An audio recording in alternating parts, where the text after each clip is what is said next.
અત્યારે હાલમાં આવી મોટી ખબર. હવામાન વિભાગ દ્વારા આગામી 5 દિવસ ગુજરાતમાં વિવિધ ભાગોમાં હળવાથી ભારે વરસાદની આગાહી વ્યક્ત કરવામાં આવી છે.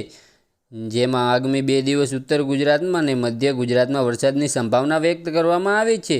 તો બીજી તરફ જાણીતા હવામાન નિષ્ણાત અંબાલાલ પટેલે પણ આગામી 2 દિવસ એટલે કે 29 અને 30 જુલાઈના રોજ ઉત્તર અને મધ્ય ગુજરાતમાં ભારે વરસાદની આગાહી કરી છે. ત્યારે ફરી એકવાર મધ્ય ગુજરાત અને ઉત્તર ગુજરાતમાં વરસાદી માહોલ સર્જાયો છે. ગત 24 કલાકોમાં 116 તાલુકામાં વરસાદ નોંધાયો છે. ત્યારે મેઘરાજાએ સાબરકાંઠા પંથકમાં કૃપા વરસાવી છે. હિંમતનગર, ઈડર, અરવલ્લી સહિત વિસ્તારોમાં વહેલી સવારથી જ વરસાદી વરસી રહ્યો છે. વરસાદ હિંમતનગરના અમીરગઢ ગામ નજીક આવેલા અંડરબ્રિજ સહિત ઠેર ઠેર પાણી ભરાયા છે. ત્યારે હિંમતનગરથી વેડાવળ અમીરગઢ બસ અમીરગઢ અંડર બ્રિજમાં પસાર થતી સેન્ટર બંધ પડી જતાં પાણીમાં ગરકાવ થઈ ગઈ હતી. જેનો વિડીયો હાલ ઘણો વાયરલ થઈ રહ્યો છે. દર વર્ષ ચોમાસાની સિઝનમાં વરસાદનો તેમજ ખેતરોના પાણી અંડરબ્રિજમાં પાણી ભરાઈ જાય છે. અમારી યુટ્યુબ ચેનલ પર નવા હોય તો લાઇક, શેર અને સબસ્ક્રાઈબ કરી દેજો. ધન્યવાદ.